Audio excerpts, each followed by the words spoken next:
beautiful London town there, as seen from the sky. Tom Jones, Sir Tom Jones, was Las Vegas nobility for decades, but he became the real thing when Queen Elizabeth dubbed him a Knight of the British Empire in 2006. Sir Tom performs tonight at a star-studded concert for the Queen's Jubilee. His fellow Knights, Paul McCartney and Elton John, will also be there. And we talked a bit about that honor and his long, storied career. When you get a royal wedding, or you get what's going to happen tomorrow, a jubilee, is that it brings people together. You see happiness on people's faces. For nearly as long as Queen Elizabeth has occupied the British throne, Tom Jones has occupied the hearts of the British people. You performed for the Queen a number of times. Yes. Is there anything different, though, about the Diamond Jubilee? It's a once-in-a-lifetime thing to start with. I was there 10 years ago. I did the one at the back of Buckingham Palace. Now this is in the front. So we've made it to the front door. So it's, no, it was very exciting. You know, it's a wonderful thing. And you've been knighted. And I've been knighted. What's that experience like? Fantastic. They told me that I was being considered for a knighthood, which unbelievable. It shook me up a little bit to begin with, until I actually went to Buckingham Palace and then the Queen knighted me.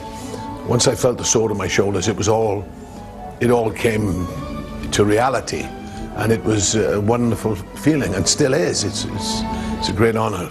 Does the Queen say anything to you in those moments? Yeah, she said, "You've given people a lot of pleasure for many years." And I said, "Well, I've had a lot of pleasure doing it, Your Majesty." And she said, "Well, I'm sure you have." Her face lit up when she was speaking to me, and I like that. You know, I put a smile on her face. That's a good thing, especially when it's the Queen. So she's a Tom Jones fan.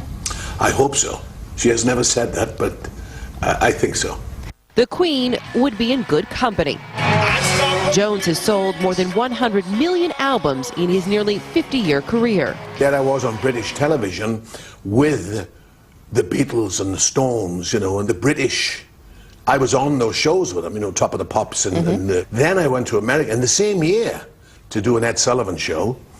Well, a few I did 5 in all, and I was meeting Elvis Presley and Frank Sinatra and Sammy Davis, and you know, I thought, my God, and it happened very quickly. I was meeting these people early, so I thought, wow, you know, I haven't just broken through. I've wow, exploded. Before long, this son of a Welsh coal miner was the toast of Las Vegas. His sound, style, and moves forever linked with Sin City. I read in a recent interview that you said, I'm going to quote this here, that you got tarnished with a particular Vegas-y image that probably didn't do you any favors. I was just having a great time. I was singing songs that I loved to sing, and I might have been a little too outrageous, I don't know, you know, with my persona. So sometimes things happen without you realizing it, and you get tagged with certain things. I think my image overshadowed my talent. Could you think you would be where you are now had you not gone through all of that? No. You have to experience things, and that's what you should learn. You know, you should learn from it and by it. And add to it and become a better singer.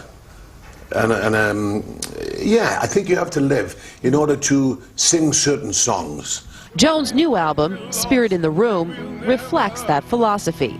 The collection of stripped-down, soulful covers offering a window into an artist clearly entering his best stage yet. Tower of Song, obviously the Leonard Cohen song. Yeah. The lyrics in that would seem to be really fitting in many ways. Yes.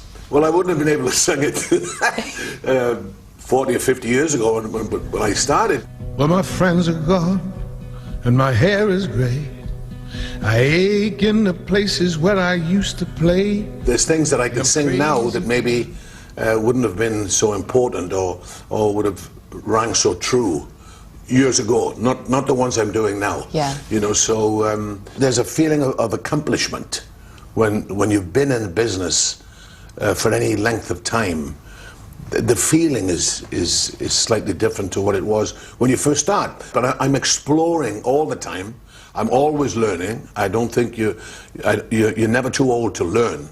about music and explore different parts of your voice that maybe I hadn't done before, like the Leonard Cohen song says. But there's still wonderful things to experience. I'll be speaking to you sweetly from a window in the Tower of Song. It was a really lovely afternoon, Charlie. One of the other things that stuck out to me, his son Mark is his manager and has been for a number of years. Yes. They have a very close relationship. He said in some ways they're really more like brothers. He really trusts him. But I also asked him about his upbringing. He's the son of a coal miner from South Wales, and he said he grew up in this really wonderful, tight-knit family. So many of them live near him, and he really believes it's so important to have that love, and thinks that really helped him a lot in his life to be so loved as a child, which I thought was really lovely.